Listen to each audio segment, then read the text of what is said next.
All right, so this is the Wave 1 Figure 1, and this is our first good guy from Atlas. And as you guys know, Atlas is the anti-terrorist legion of Allied soldiers.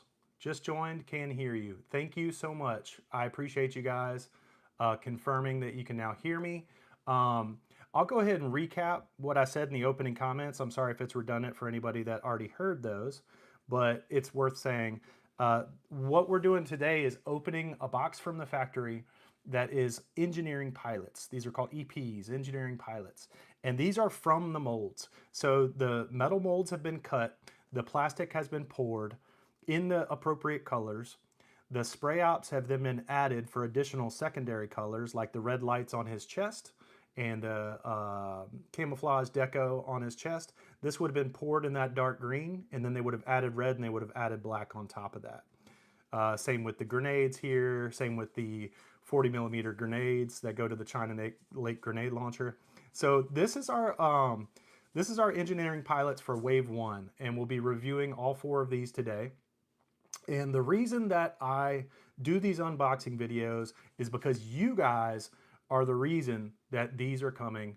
Um, let's see, it does blur as you come closer to the camera. Your focus is about halfway down. This is awesome. Thank you for giving me the feedback, man. So I guess there is good, and as I come closer, it doesn't really work. So I'll keep my hands right about there, and thank you for that little piece of feedback. I'm gonna try to watch comments while also looking at these figures.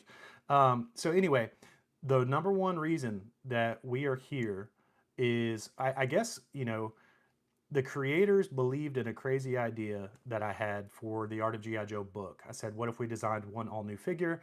And so we did that, and I filmed with them and recorded it, and it was amazing. And that was Ritello. But then we decided this was so much fun that we should break it out and actually do more of this. And so we put this idea in front of you guys, the community, and you guys said, absolutely, we want those creators back in the game, making new toys. And so that's where we're at. We did a Kickstarter to fund these. We raised about $415,000, and that has enabled us to create 20 all new figures. And so what we're going to do today is open these engineering pilots, have a good thorough review of them. I'm going to do it quickly with you guys, and then I'm going to sit here and do a really thorough review of these toys. But I always want to share big milestones with you guys because we would not be here at this point with toys in hand without all of you saying, hell yes, let's make some toys. Let's get Ron Rudat, Mark Pennington, Kirk Bazigian, Doug Hart. Let's get all these guys, Bill Merkline, Mike Good. Let's get them back in the game making new toys. So thank you for believing and thank you for funding this entire project. All right, so this is our number one figure, Operation Recall, Year 1, Wave 1, Figure 1. So his name is Breacher. You can see he's got a little boot knife right here. He's got a 40 millimeter grenade, a set of those, an array of 3. And that's because he comes with a China Lake grenade launcher. And so these are scaled appropriately to match with the grenade launcher. And one of the things you want to do is just test, test the bending, test all the angles. This needs to be a right angle so they can sit in vehicles. And this might sound silly to like be obsessed with this kind of stuff, but sometimes it gets overlooked, like when Hasbro did those 2-packs recently, and one of the Cobras couldn't bend his legs all the way. And how do you miss that? It's because you don't like review the EPs thoroughly, or the factory messed up. You know, it's on one side or the other. Anyway, we won't let that happen with our line, right? So here is our 90-degree sitting angle. These are his smoke grenades. Now remember, this guy's a door kicker. He's like a SWAT team guy. So he's got the smoke grenades for, when they're invading a home or a residence or a business or whatever. He's got these really nice jungle combat boots, which I love. My dad had these hanging around from his time in Vietnam, and so I'm always a sucker for that style of boot. He's got a bunch of Rob Liefeld pouches around the waist, which look really good, going all the way around. He's got 4 in the back, 4 on the front, probably carrying a bunch of ammunition there. Got a couple pockets, got that standard military belt with the little belt loops and the standard military clasp there in the middle. Hopefully you guys can see that level of detail. Now he's got kind of a LED light bar here on the chest, and that serves 2 purposes. That's for illumination, but it's also for distraction, to kind of catch the enemy off guard, to throw them off. And then you got the armor. This chest armor is very nice and sculpted. It's got a lot of detail in it. And then there's straps on the side here. So there's a front armor piece and a back armor piece. And thank you, shout out to Carter, who did the digital sculpting. Carter is another former Hasbro guy, and he came in and he added those sculpt details to really help explain that he's got body armor on the front and the back, and it's held together at the sides right there. And so we continue to dial these things in with Carter. So thank you, buddy. All right, so then he's just got kind of an Under Armour black shirt on, and then he's got these forearm gauntlets that are armored, and the sculpt is so detailed. There's actually like little slices in the gauntlet armor, like somebody's been taking swords to him or he's been in some kind of melee. And then there's these little kind of Batman protrusions here where he can forearm you and do some serious damage to you. So that's a really cool detail. Then he's got some rigidity on the outside of his glove, which I thought was a cool design element. I should always say who designed these things. This one was particularly designed by Mark Pennington. And then he's got a lot of attitude, man. He's got a little backward baseball hat. So this guy worked for a Texas SWAT team.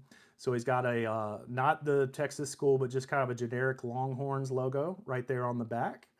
And then, you know, he's got that little longer hairdo in the back, and he's got the little goatee in the front. And this is the point where, like last time I saw the Paint Master, they had painted for the goatee under here and then all the way down the neck. And I was like, no, no, no, no, that's just got to be on the tip of the chin. So we're doing, you know, just little tweaks like that as we go. So I'll go through this in more detail by myself and just kind of check everything, you know, make sure that like when I had the prototypes, the test shots, this part right here felt like it swiveled a little too easily. And now that we're at the engineering pilot phase, that doesn't feel like that swivels too easily at all to me. It doesn't take too much pressure, and it holds where I want it to be, and so that's great. Now these will have swivel wrists like our buddies from Delta 17. This is, you know, we're using the same factory, same project manager as our friends from Delta 17. So you'll notice we have a little bit of an index finger indication there. Now this isn't like the 4-inch 2007 and up modern stuff where they actually put a finger out there and they want you to get it in the trigger. We don't want that. We're not going for that. I don't think that works that well at this scale or looks that great. So we just have a little bit of an indicator of that finger being out. And we got the swivel wrist there, obviously. Other than that, this has all the articulation that you would expect, you know, the bending wrist, the swiveling elbow, excuse me, the bending elbow, the swiveling elbow, the ball joint shoulder joint. And man, he looks good. He looks really, really good. It's crazy. It's crazy to see something you've been working on for so many years. And I should also mention that the hands, since they have a swivel wrist, we're able to make those in a plastic that is a little bit more, that's a little bit more flexible. So you absolutely won't have any problem with broken thumbs or that kind of thing down the road. So he's looking amazing. There's Breacher. All right, now let's see. Breacher's accessories. These are fun. All right, so his number one accessory is his canine companion named Hellhound. So this is Hellhound. He's a Belgian Malinois, and man, the paint apps are perfect. Look at the little feet, the little tail. He's got the, okay, so he's armed with a Kel-Tec KSG, which is a bullpup 12 gauge shotgun. I've got one of these. It's an amazing gun, tons of fun to shoot. It holds 7 rounds down one barrel, 7 rounds down the other barrel, and I've got a little switch that I can hit with my wrist, and so I can shoot 17 12 gauge shotgun shells out of that Kel-Tec KSG before I'm out of ammo. So it's an amazing weapon. Like by the time you're done with 14 shots, the target's decimated. Okay, so he's got a bunch of 12 gauge shotgun shells here on his vest, and then he's also got the 40 millimeter grenades, and this is for the China Lake grenade launcher. Now, Larry Hama wrote the file cards for these, and when he wrote Breacher's file card, he talked about a China Lake grenade launcher. I didn't know what it was. It's an American weapon, so, you know, even though it's got the China Lake name, don't let that fool you. China Lake is here in the States. And I believe it's up near the Great Lakes or something like that. Anyway, so this is the China Lake grenade launcher. Hopefully you guys can see that. Maybe if I put my hand behind it, that'll help. But yes, this is a two-tone weapon. It's got a wood stock and a metal barrel. And so that's the China Lake grenade launcher. And then we also have the Kel-Tec KSG. That again is a 12 gauge shotgun that holds 14 shells. And we have Hellhound, who carries some of that 40 millimeter grenade action ammo, and then he also carries 12 gauge shotgun ammo. Now, cool thing about this, check that out. We got the neck articulation on there. Are there any rights issues when you copy real world weapons? Yeah, so we modify them a little bit, just enough to hopefully, not draw the ire. But what I think weapons companies typically balk at, and I learned this from Marauder, is that you don't want to use the actual names for the weapons. They're sensitive about trademarks. So maybe not so much the design of the weapon itself physically, but they are sensitive to you using their trademarks. And so you'll notice when we talk about the accessories in Operation Recall, it's something, iterative or indicative of that weapon. But we're not going to call this can't be a Keltec KSG on the packaging, for example. So you'll see on the packaging, we detail it. Actually, I'll show you here in a little bit. I've got packaging here and I'll show you that. So I won't belabor that point. But holy hell, man. Hellhound has these little red eyes. Oh my God. The paint apps are incredible. So, I mean, how many paint apps this guy has? He comes in like a light brown, and then he's got the dark brown accents, and then he's got the red, and then he's got the green. So 1, 2, 3, 4 colors here. One is the base color, 2 for the feet, the dark brown, 3 the red, and 4 the green. So a 4-color animal. We are not being cheap at all with this line, and that is because you guys have budgeted $500,000. Yeah, the fur detail. So this was sculpted by Bill Merkline, and Bill Merkline sculpted some fur, and it was looking good, but the factory was like, that's not going to show up. And so Carter, who's our sculptor, who's a former Hasbro guy, went in there and really increased the level of texture and detail on the fur to make sure that that would show up at the actual production phase. So again, for those of you that are joining us, this is a production factory sample. This is a engineering pilot coming off of the mold, and molded in the right colors, and then with spray ops to do the additional colors. So just this dog Hellhound is 4 colors. That's a lot. So that's one of the ways that we're stepping it up from what was done back in the day. We've got a multicolored KSG or a China Lake shotgun there, and then we've got a KSG grenade, China Lake 40 millimeter grenade launcher, KSG 12 gauge shotgun. I know my weapons. Okay. All right, so that's Breacher and Hellhound, and I've got 3 of those samples, and the reason they do this is just to make sure that things are consistent across the board, so I'll review both of these later without you guys. No need to hold you guys while I review redundant stuff, but I can say I'm very happy so far with everything that I'm seeing. I will not see every comment that comes through because I'm kind of looking down at the product and the phone's over it. So if I don't respond to your comment, it's not because I didn't like it or want to engage with it. I apologize for that. It's just that I didn't see it. So anyway, I will try to glance up and catch comments when I can. All right, so this is our number 2 figure. This is Operation Recall, Year 1, Wave 1, Figure 2. And this is the most popular figure in the bunch. So this guy is based on Chris Scott's, airsoft costume that he would wear. So Chris Scott basically, like a lot of people sent in drawings and some people just sent in writing that described what the figure would be like. And that was it. And then other people sent in photographs. And Chris Scott sent in photographs of him in his airsoft costume. And it was so badass that we were like, yeah, that's it. That's a winner. And so we have changed a lot of stuff. We've upgraded Chris's kit, I'll say. We had a lot of fun along the way. So this one was designed by Ron Rudat, and so there was a guy, Malcolm, that did an amazing logo design for a figure that he submitted called Cadavers. And we love the split skull logo. So that Cadavers logo ended up going across the entirety of, or almost the entirety of, the bad guys, which is Orthrus. So Orthrus in Greek mythology is a 2-headed dog. And the logo that we came up with for Orthrus is this split skull with 2 like kind of flaming dogs coming out from behind it. So you'll see that on the packaging in just a little bit. But so Dark Reapers has this armor here. His armor plate in the back is that split skull logo. So yes, it does look like it has scratches in it. Those are actually supposed to be like staples, like where he's pieced the armor back together. And that was part of Ron Rudat's original design. So we've worked our asses off to make sure all the detail from these designs get into the actual manufactured figures. And man, I really just could not be happier. Like, look at this. It's got blue there, red there, silver there, red there, silver there, dark gray here. This white right here has a paint, like a paint wash effect on it. We didn't want a bone white mouth. We wanted white with like a paint wash because that's what the paint master did. And the factory was able to emulate that. So this isn't like some bright, crispy white. It looks like it's got like a little more grays in the teeth and everything. Man, I could not be happier. Okay, so when I was doing research for the digital sculptor, these knee pads are knee pads that they use to climb up over walls. They have like little edges in them right here. The factory did probably hate me for this figure. But no, man, they have never balked at anything. I think they like a challenge. I really do, man. I think you give the factory some wacky, crazy, like detailed concept, and they excel at it. They're like, hell yeah, let's do that. And then they charge you for it. So these are not cheap, man. Whew, we are spending a lot of money on this project, guys. It'll probably be $750,000. I just had to gulp big when I said that, and I'm saying it because it's the truth.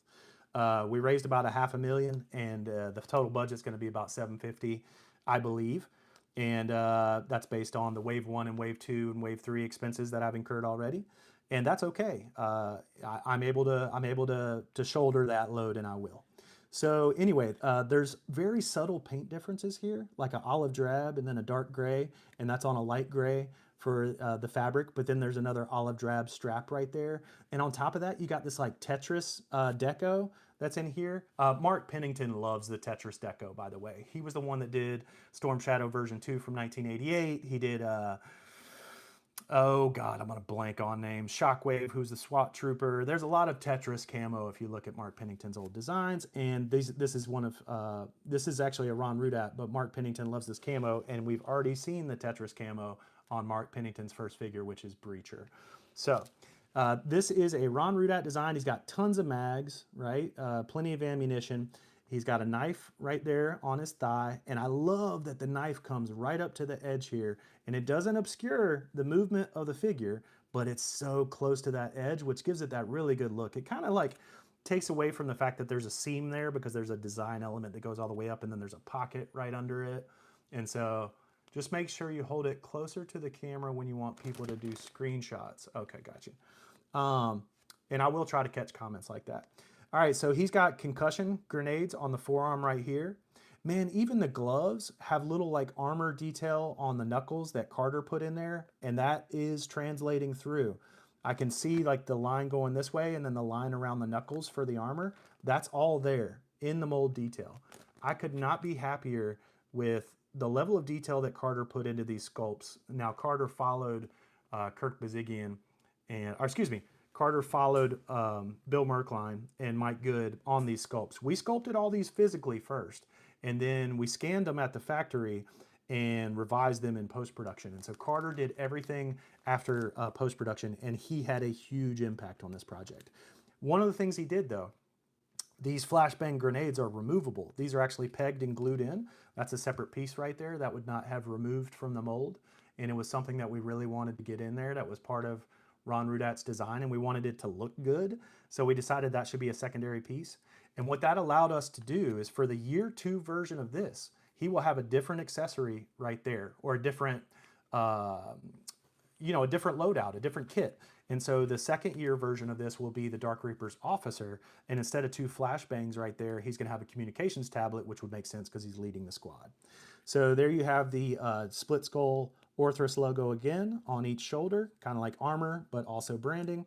You got some more armor on this arm.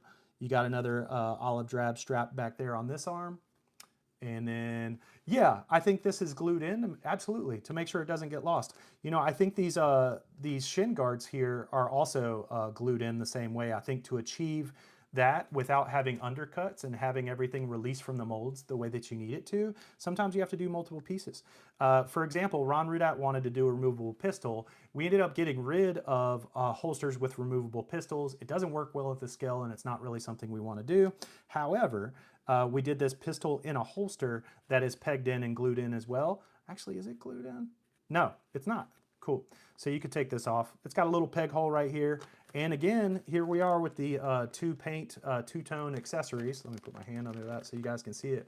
But this is the little pistol that's on the right thigh for Dark Reapers. So I'll just go ahead and put that back in here.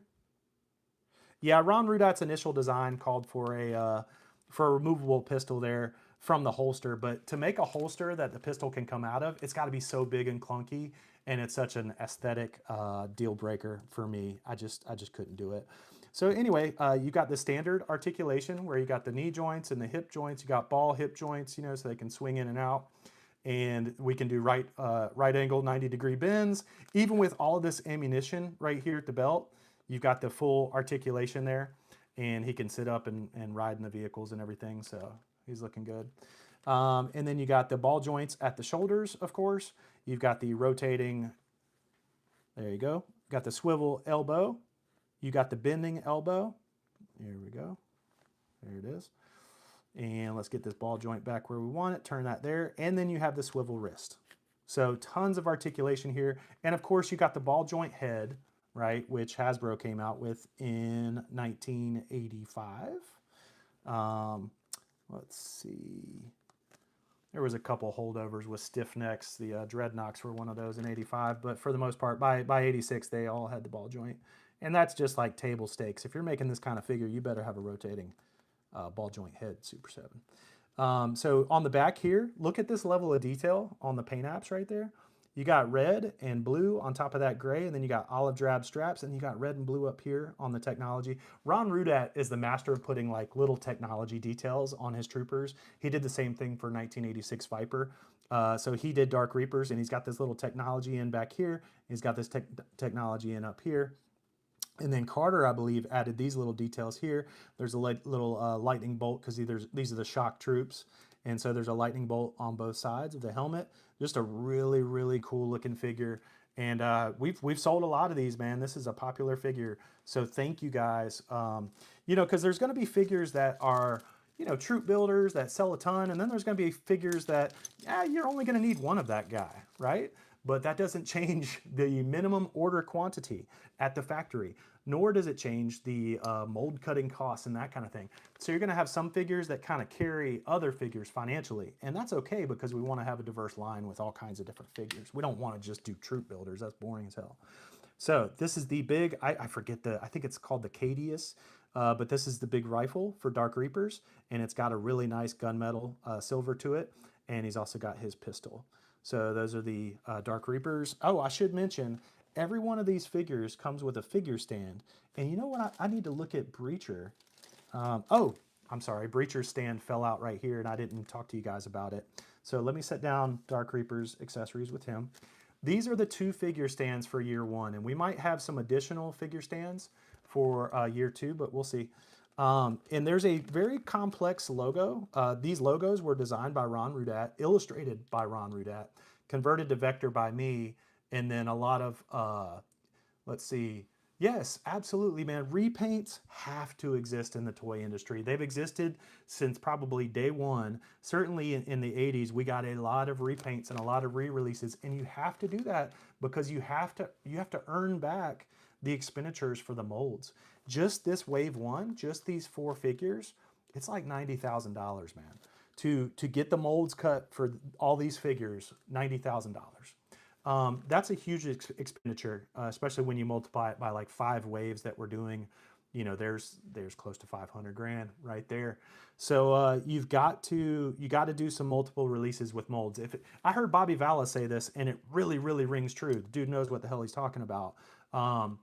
He said, if you're making a mold and you're only ever doing 1 release with that mold, you're failing like at this work. When you make molds, you're supposed to have the foresight to be able to plan for a couple things that you're going to do with that.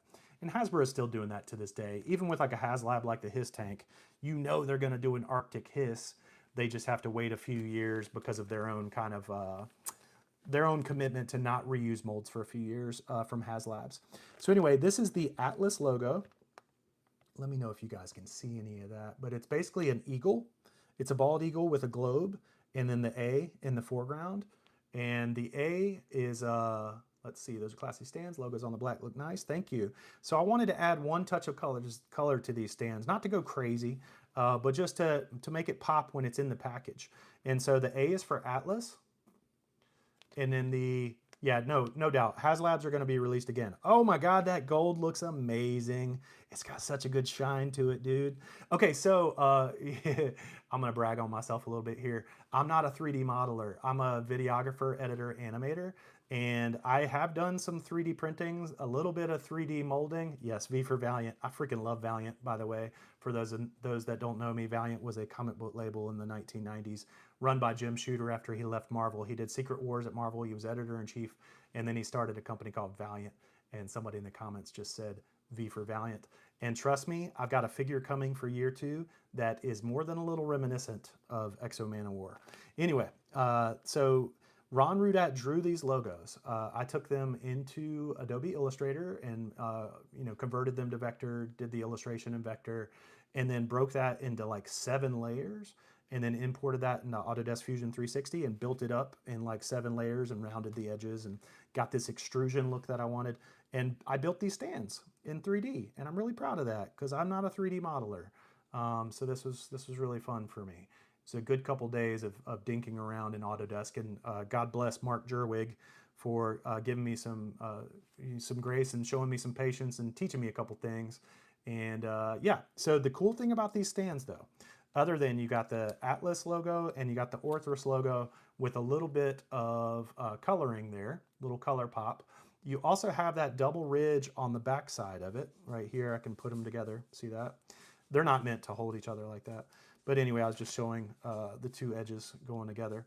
So these edges are perfect for holding the card backs or the file cards or the trading cards. Yes, you heard that right. We're going to have file cards, trading cards on our full card back. So if you're the type of person that cuts up your card backs, you can put your file card or your trading card behind the figure. If you're the type of person that loves a full card back, you can show Doug Hart's beautiful package art right behind your figure using the figure and art display stand. So really happy with how those came out, and put those with each of the figures. All right, so year 1, wave 1, figure 3 is a jungle trooper called the Mizumu Corps. And so when we were going through those couple hundred submissions, I think I described this in the opening and maybe you guys didn't hear it. We took 270, see, like that head's loose, I'm gonna have to get him on that. We took over 200 submissions for Operation Recall from the community. And we got together in a hotel like a meeting room, for 2 days. It was Kirk Bazzigian, Ron Rudat, Mark Pennington, and myself, and my good friend Joe Goldston, and then Tristan Rudat came by for a day or 2 as well. And we recorded this, and this will eventually be on the Operation Recall Blu-ray, so you can see how this whole project came to life. But one of the figure concepts was a jungle trooper like this. And so what we wanted to do, we'd never seen this done before. Now, obviously, everybody's seen Black Panther, everybody's seen Killmonger, and how he has those amazing arm scarification patterns. Now, that's a popular thing in African culture to connotate, like a big moment in life or an ascending to adulthood, that kind of thing. You get scars, you carve scars into your skin. It's scarification patterns. It's like a replacement for tattooing. And so these guys will have different scarification patterns on their arms. There are 2 versions of Mizumu Corps, and literally the only difference is skin tone, because we all have different skin tones, and scarification patterns on the arms. And then for year 2, there will be a 3rd Mizumu Corps figure who's the leader figure, who is unmasked, who has yet a 3rd set of scarred arms. So this is the Mizumu Corps. I'm not going to say, version A, version B is probably what we'll call it. But so he's got all the typical joints you would expect. He's got the ball joint shoulders. He's got the swivel elbows. He's got the bending elbows. And he's got the swivel wrist, right? So these guys are going to be able to do really cool poses with their machine guns. He's got the ball joint head, where he can look left and right and up and down. And it holds its position, so it's not like it's, failing at life entirely, but it does just feel a little looser than the other ones do. So this is why you do reviews. This is why you do engineering pilots, to make sure that everything gets to exactly where it needs to be. Now you can see he's got a pretty complex wooded camo detail here, and so that turned out really well. Shout out to Big Joe, who's our factory contact, who is, I don't know, we'll check the other samples. This is the first one that I pulled. So we've got 3 of version 1, and we've got 3 of, 3 of version 1A and 3 of version 1B, and I'll check the other heads, of course. We'll see. So anyway, he's got scarification patterns that kind of do like a little loop at the top, and then he's got a couple bands around the forearm, and I'll show you the other one.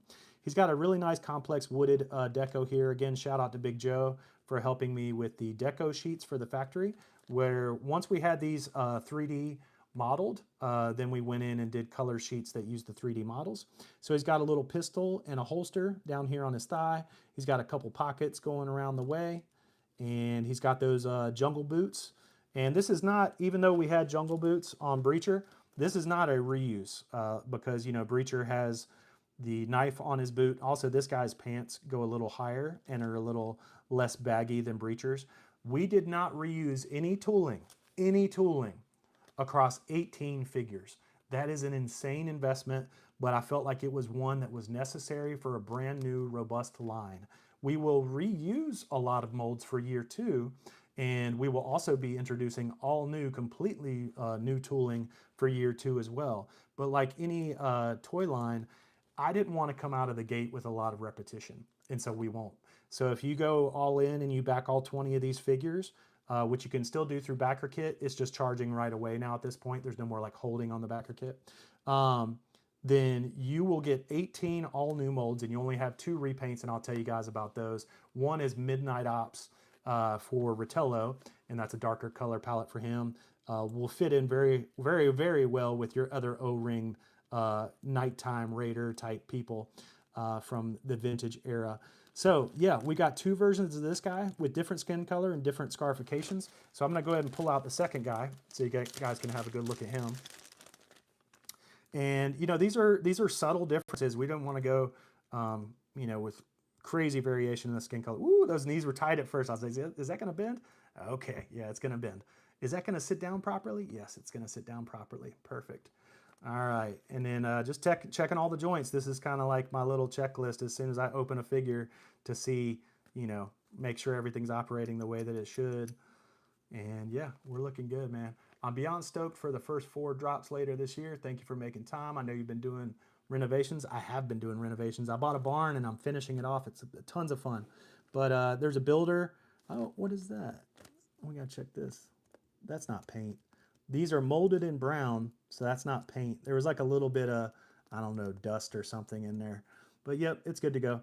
All right, so this is the second skin tone, and this is the second scarification pattern. And so he's just got 1 band around the top, 1 band around the elbow, and a couple bands around the wrist. Whereas this guy has like a curly deco here, and then 3 bands around the top, and then 1 band around the wrist. And of course, the leader figure that will come for year 2 will be by far the most scarred because he's the biggest badass, right? So this is year 1, wave 1, figure 3, version A and version B. And if you buy 2 Mizumukor, I guarantee you're gonna get 1 of each. We're not gonna play these games where there's like these rare chases and stuff, and you guys can hold me to that. I just don't want to do that to you guys. I'm a completist, so when I collect a line, I want to be able to collect a line, and I don't want to, you know, have to pay eBay scalper prices for like a rare variant that was only sold at a convention for like 50 pieces or 200 pieces or something. It's just, you know, I get the excitement of that, but I'm just not behind that. Like I'm thinking about how do unto others as you would like done unto you.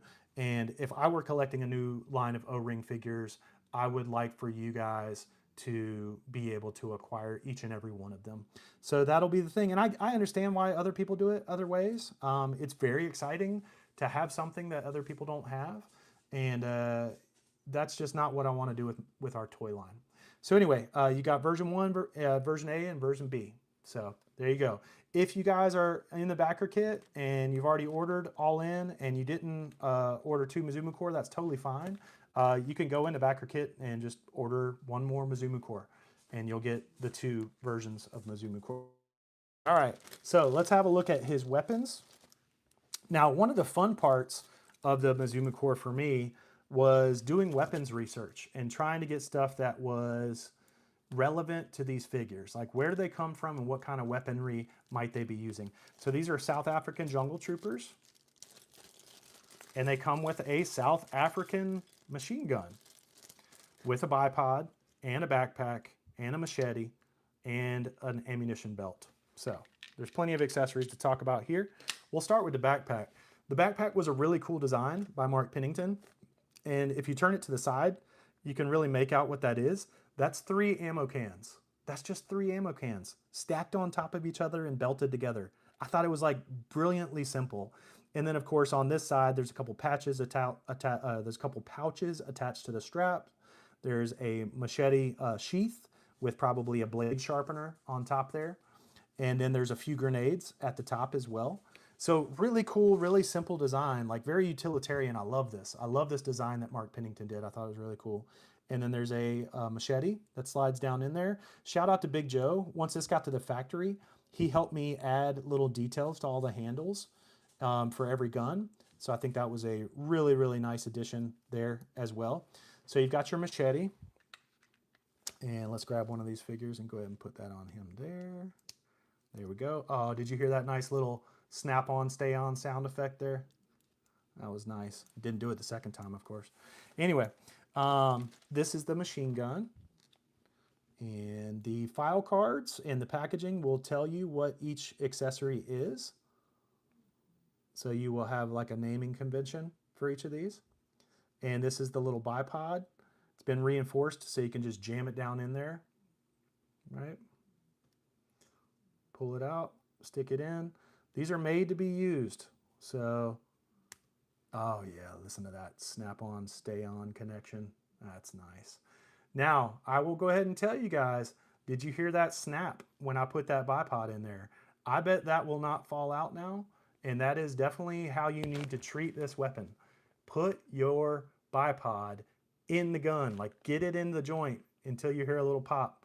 But don't blame me if you break the joint. But that's what I would do, seriously. Nice little handle up here and snap on, stay on, baby. I love it. All right, and then, but wait, there's more. Now you guys, when you're posing your action figures, make sure that your bullets are facing forward, okay? So I think there was a toy shoot for a prominent toy company where maybe they didn't put the belt in properly and the bullets were pointed the other way, which I find hilarious.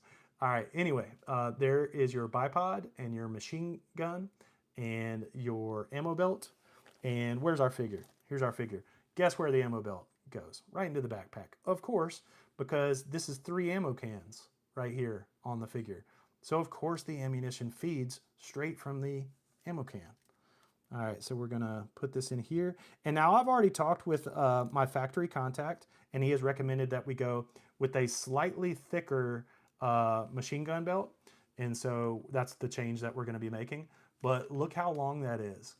We're not dealing with a like Saw Viper situation here where the belt barely reaches from the backpack to the gun.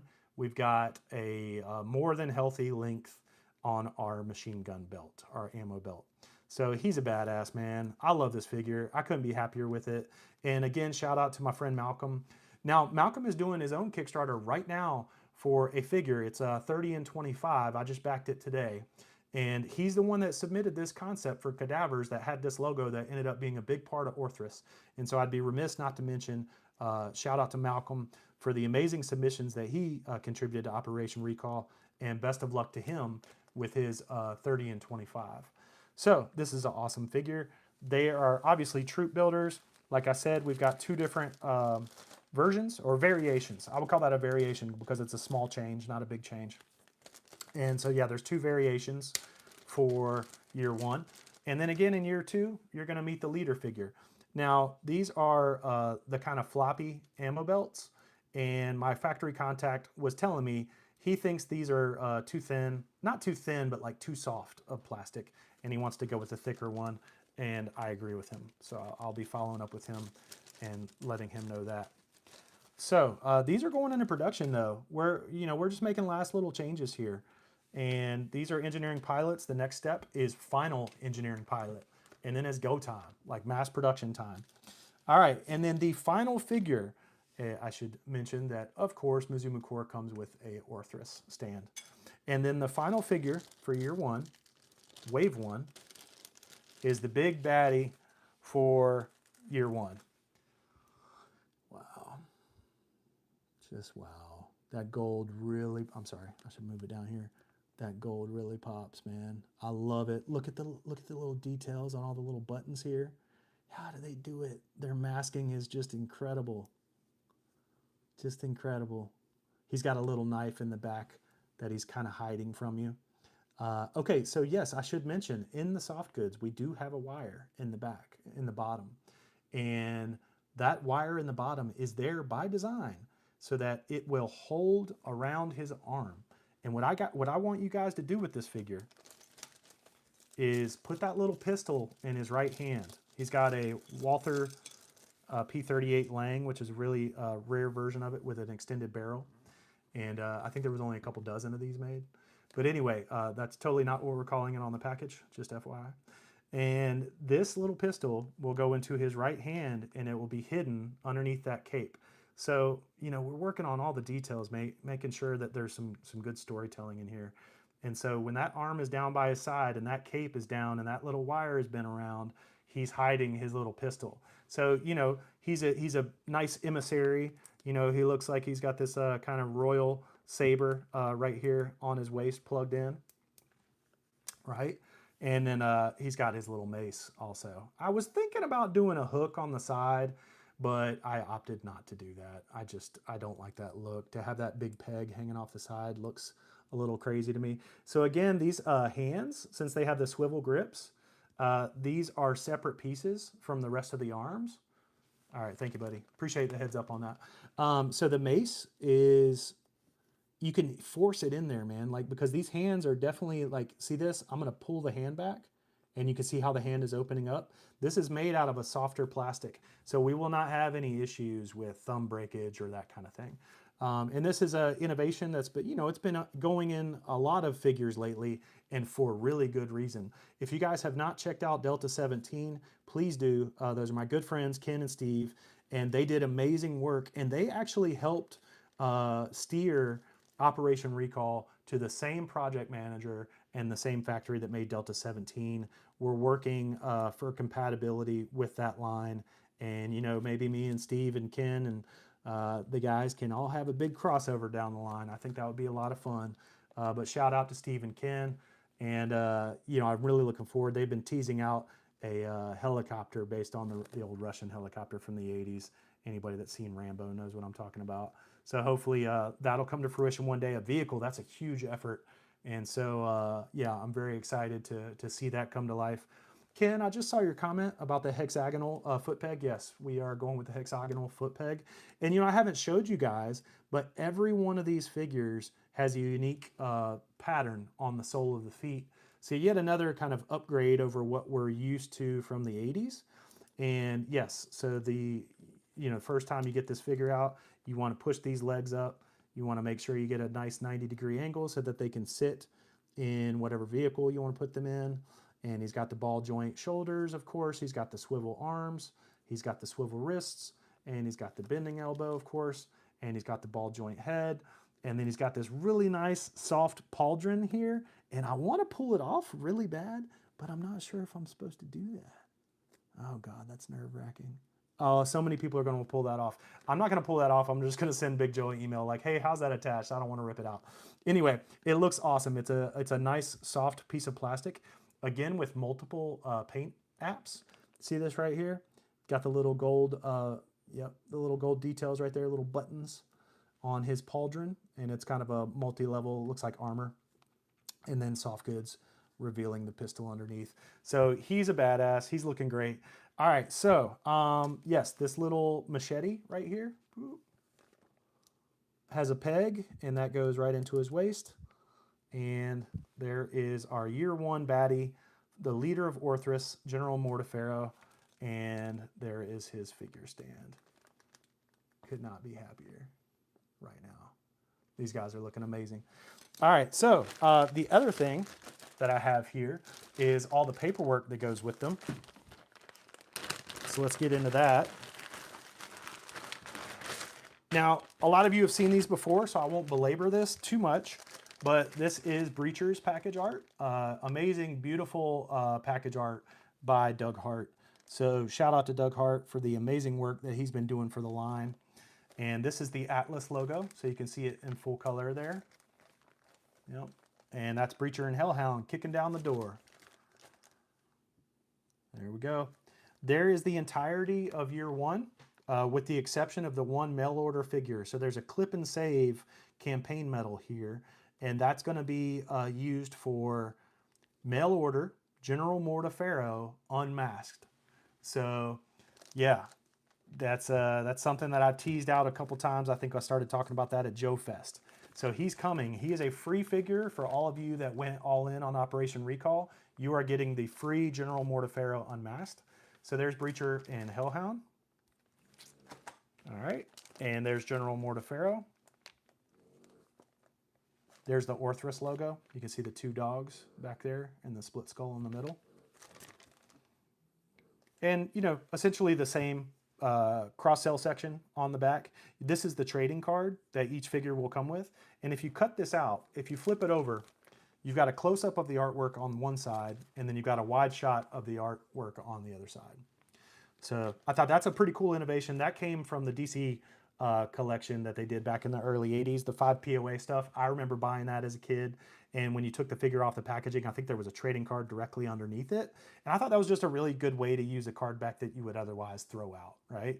So you get to cut out your file card, you get to cut out your trading card, and then you can throw the rest out. Or you can keep the whole card back and you can display it on the figure stand using that little groove along the back. Oh, snap. This is a spoiler. All right, we'll save him for last. Okay, this is the Mizumukor. And so he's our awesome jungle trooper. Again, he's got the Orthrus logo up here.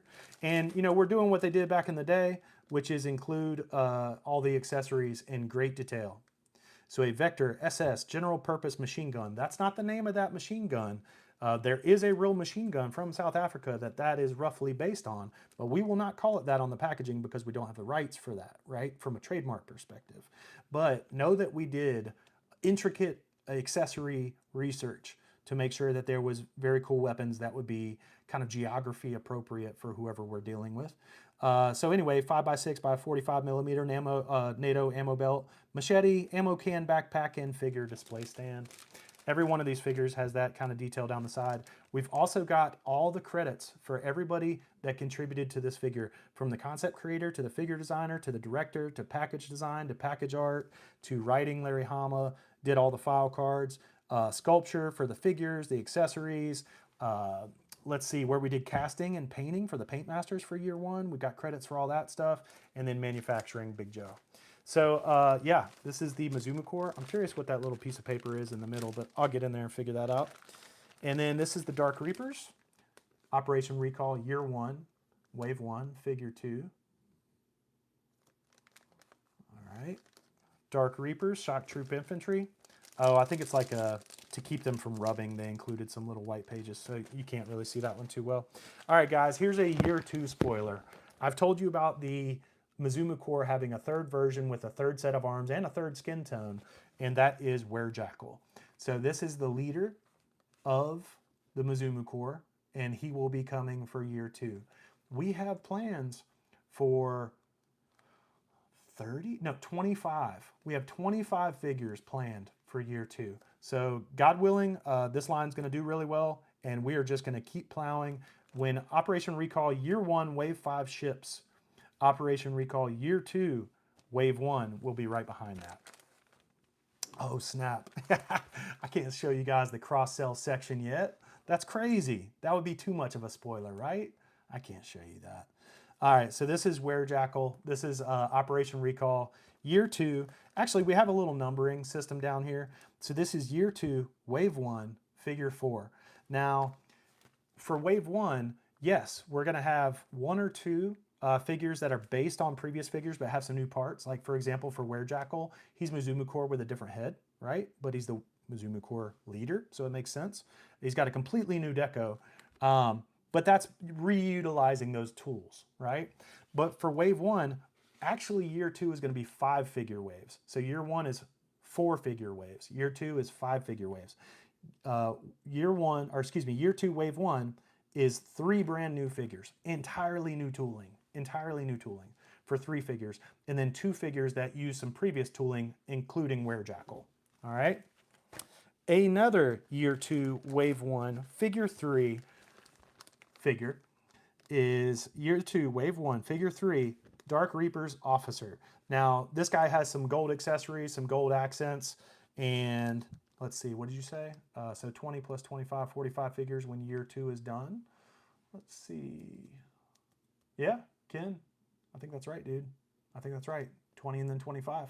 Yeah, man. God willing, you know, I'm investing in it very heavily. And so thank you guys for helping us. We're absolutely getting through year 1. Year 1 is going to need to be successful for year 2 to continue to invest in all the tooling. So there's my full transparency.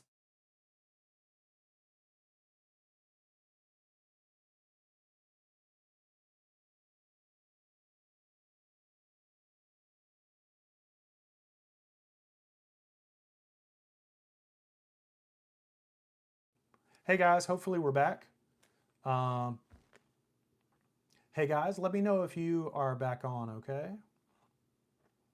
I just had somebody calling and I'm, okay, thanks for confirming, Ken. That's pretty stupid. Somebody just tried to call me. I appreciate them calling, they're my builder. But that shouldn't interrupt the stream, right?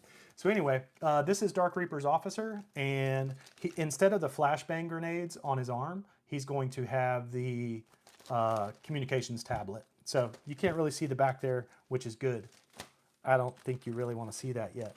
So somebody that I showed at Joe Fest was Breacher and Hellhound, and this is our first reveal, at least it was at Joe Fest, of the first subgroup that's going to be coming out of Operation Recall, Desert Ops. So, well, actually the first subgroup is year 1, Operation Recall, Midnight Ops. This is the first reveal of the year 2 subgroup, which is Desert Ops. So you're hearing it here, maybe for the first time. There's going to be 5 Desert Ops figures, and there's going to be 5 Operation Recall figures. Now, if you have a figure like Bear Claw, who's got, you know, handcrafted leather, you know, clothing and moccasins and that kind of stuff, but he's kind of brightly colored. That guy, Bear Claw, and his raccoon Wilson, his little sidekick, they're going to be in Midnight Ops because you guys already got him in brighter colors. It doesn't make sense to release him in Desert Ops, which is somewhat brighter colors. It makes sense to release him in Midnight Ops. So there's going to be 5 figures that were predominantly bright in year 1 that you'll get in Midnight Ops. And then there'll be 5 figures that were predominantly dark. Like if you think back to Breacher, how dark is he, right? He's already Midnight Ops. He's already very dark, right?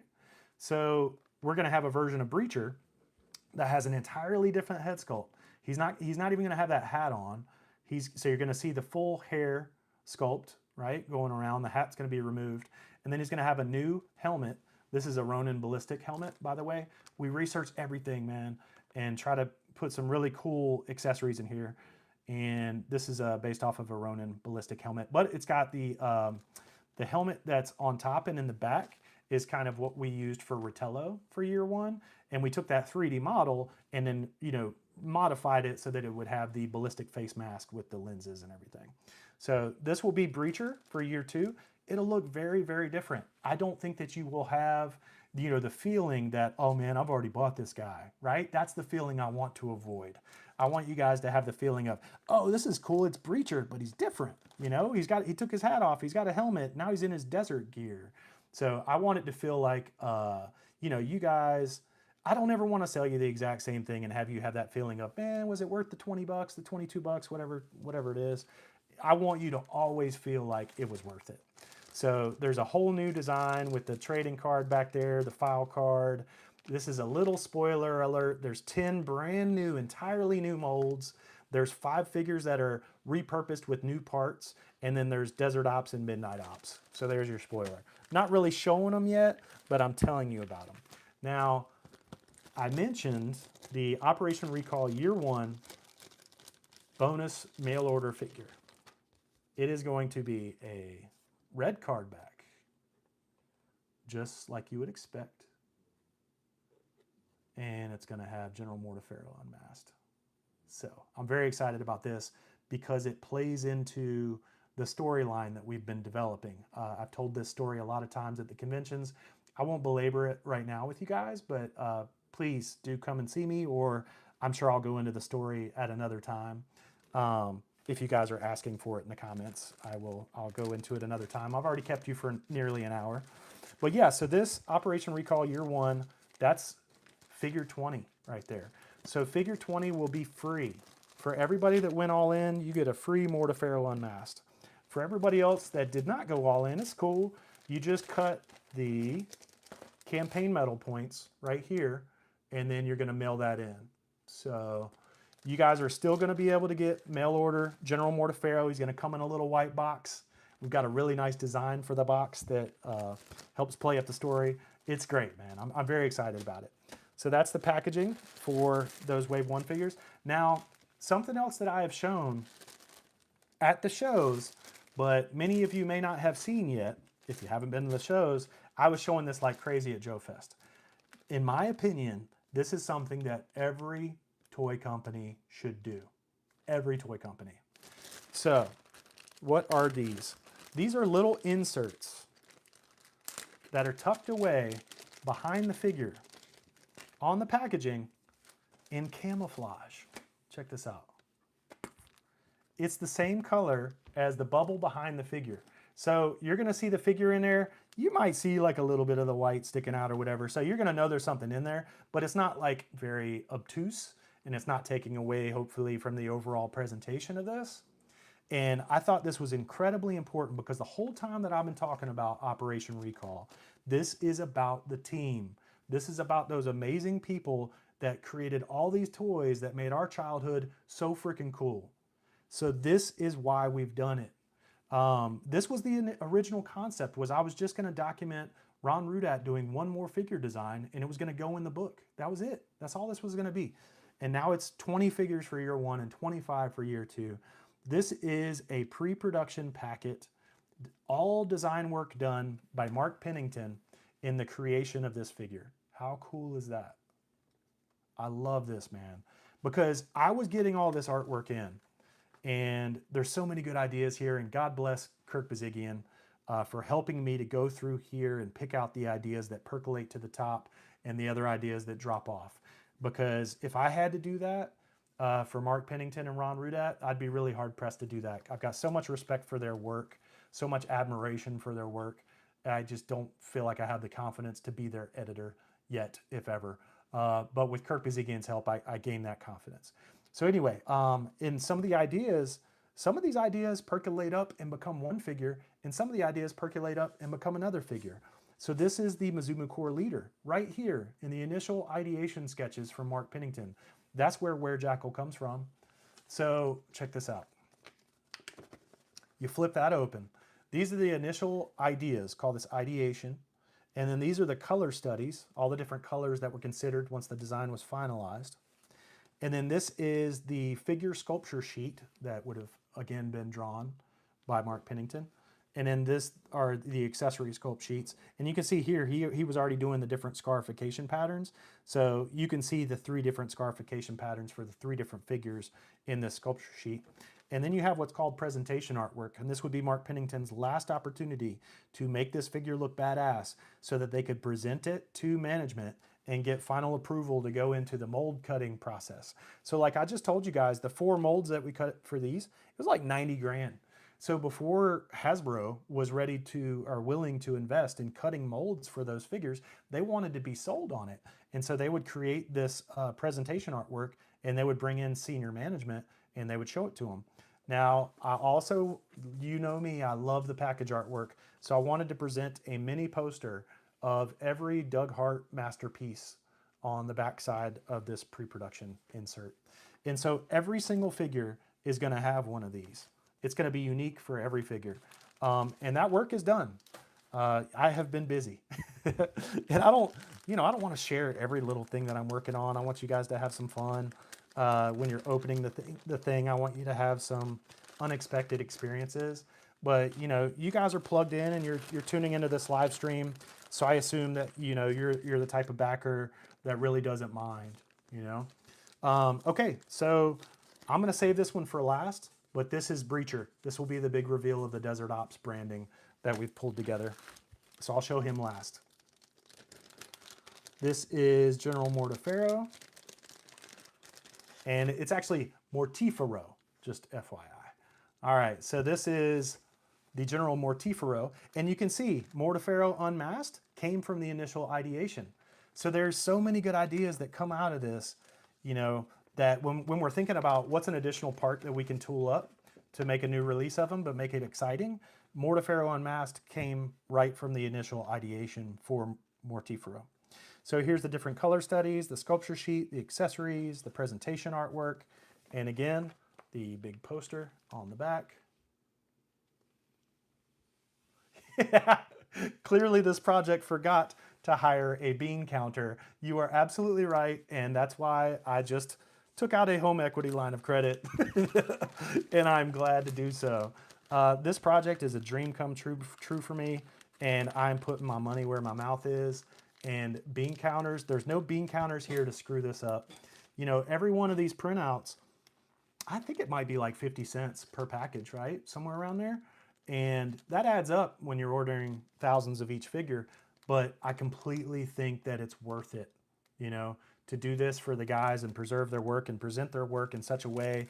It's the story of Operation Recall. The story of Operation Recall is these genius gentlemen that made our childhood amazing. So as you can see, each of these pamphlets is colored to blend in with the card back that it will be going in. And they're pretty thick. So, well, there's 3 of them in each packet, so I think we're okay. All right, and then let's see, Werejackal. All right, so this is a year 2 figure. I think this should have the revised pamphlet design, but I'm getting ready to check. Let's see. And so it, you know, it looks similar to the Mizumakor one, obviously, but then you have an entirely new figure sculpture sheet, entirely new accessories, colors. We are creating all new artwork, all new presentation artwork for every one of those year 2 figures. We're gonna have new presentation artwork for those. And so I'm very excited to share that with you. And of course we have the mini poster. All right, cool. So that is Werejackal. And again, he's the year 2 Mizumakor leader that we are already tooling up. So again, we're investing in this line and anticipating multiple years. And thank you guys for helping us get there.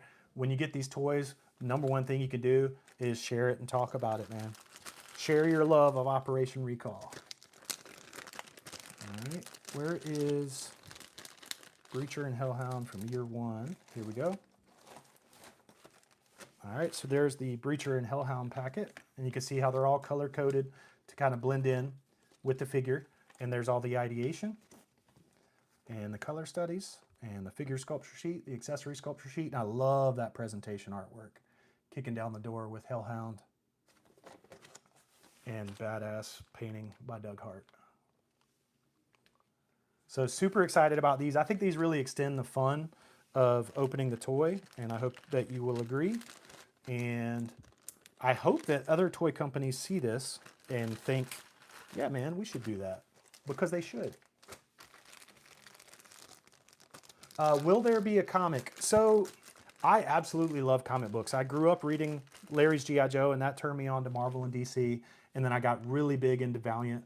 So I'm a huge fan of the comic book medium, and we've already written 8 issues of Operation Recall. The question is, can we afford it? Because I have to make sure first and foremost that my commitments are honored and fulfilled for 20 figures for year 1. That's it. And so, like I said, I think the budget for year 1's about $750,000, and we've raised about $500,000. So I, at this point, cannot manage $25,000, $30,000 per issue for the comic, even though I would love to do it right now. I'd love to do it right now. I've already got a commitment from an awesome illustrator that would feel very amazing and nostalgic. But I don't have the financial wherewithal right now to do it. So hopefully it will happen though. Anyway, so this is Dark Reapers. And I just wanted to show you each of these since I have them at hand. And of course, again, same format. You get all the ideation you get the color studies, you get the sculpture sheet, and you get the presentation artwork. This is all done by Ron Rudat. And so yeah, there's one of these for each figure. And then as you can see on the file card, there's a little QR code there that will be covered up by these, right? And so when you open the package, you get your little, it's like CD liner notes, right? You get to read all of this and learn about the figure, and then you get to take a photo of that, and that will extend the brand storytelling over to the website. Each character will have an individual page, and we'd be able to, let's see, I'd prefer that we start with these printed mini posters than a printed comic, perhaps. Just me. Yeah, so printed mini posters, there you go. I think, I'm not sure if you were saying there that you would rather have a comic than the mini posters, but I don't know if you were. Maybe you could comment and clarify on that. But personally, me, mission-wise, when I talk about Operation Recall, it is legendary creators back on active duty. Legendary creators back on active duty. That's it. This is the mission. This is the brand promise, right? Operation Recall is let's bring these guys back into the fold, making awesome new toys for us. Legendary creators back on active duty. So we have to do this, right? We have to do this. This is their work that resulted in this figure. So I'm 100% sold on this, but that does not mean I don't want to make a badass comic book. I really, really, really, really do. And so hopefully the project will do well, and we will. Ken, will I hire Kurt Groen for future figures? Absolutely. If the line goes deep enough, I've already got Ron and Mark committed for, well, I think they'll go as long as we can afford to. But I would love to work Kurt Groen in there anyway. And I guess the point that I'm saying is I've already got him, Ron and Mark, committed for the first 2 years worth of figures. I've already promised those figures to those two guys. And so not for the first 2 years, but after that, sure, hell yeah, Kurt Groen, great. Maybe Vinny D'Olivia can do the reviews instead of Kurt Bazigian. I mean, let's have fun with it, man. I love these guys. Okay, so this is the Dark Reaper's officer. And you can see the slightly modified. Unfortunately, we've already got this artwork done, and it's badass, but it didn't make it into this printout. So unfortunately, I can't show you that. And there's the Dark Reaper's officer mini poster. All right. And I know you guys have been waiting patiently for it. We got the second to last one here. This is General Mortefero unmasked. And this is the design process by Mark Pennington. And again, you can see his unmasked face came from that very first ideation there. There's the figure sculpture sheet. He actually drew a figure sculpture sheet with him unmasked. Like, this was in the planning early on. We saw that face and I was like, I want that to be our mail order release. We do have a new illustration here that is badass as well. And unfortunately just didn't make it into this print run. And then there is the unmasked painting. Somebody has already got their head bashed. And he's got a little bit of blood splatter going down his face. So that's a fun figure. That is the bonus year one figure 20. Free for all in backers. There's the Dark Reaper's officer. And where did I put his file card? Regardless, you know we thought of this. I'll show you guys. We're doing red card back mail order for that. So we have a red insert there as well. Hopefully we've thought of everything. We have certainly obsessed over every little detail for this. And I think we're bringing some new stuff to the table that I'm very excited about, that I hope are, some of these ideas are adopted by the larger companies. Anyway, so this is a year 2 spoiler. Is the cape a different color on the unmasked general? No, it's still going to be a red cape. We initially, Kurt Bazigian wanted to consider a purple cape, but I ended up vetoing that. As we moved into the production, I like the simplicity of the black and gold, the black and red with the light gold accenting. So this is Breacher and Hellhound, design process by Mark Pennington. And you'll see this is, it's got the Desert Ops logo there, so that's your first indicator that something's different. And then this is the first time that we've used the 3D models for our colors, like our figure sculpture sheet is the actual 3D model. And why did we do that? Well, the head sculpt is new and the helmet is new. So we didn't have Mark Pennington drawings of that. That's number one. Number two, I wanted to show off the badass people that I've been working with in post-production. So this is sculpted by Carter, right? And this is sculpted by Carter. headpiece. And so we're able to show deco by Gabriel Mangum, figure deco sheet by Big Joe. Actually, this has been revised now. I'll make sure that this is the updated one. We've replaced the accessories with the 3D accessories, and we've said sculpture by Carter and Mark Jerwig, because Carter did the figure sculptures and Mark Jerwig did the accessory sculptures. And so they are getting shout outs, and then Big Joe's getting a shout out for doing the 3D render deco sheets. And then this is an example of the new presentation artwork for, this is by Gabriel. And so Gabriel Mangum is an awesome comic book illustrator. He's also the guy that submitted Breacher. So I was like, Gabriel, do you want to create a new illustration of Breacher for year 2 Desert Ops? He was like, hell yeah. So we did it. So that's really, really cool, man. And then we have an all new graphic design for the background. Just like Midnight Ops, we wanted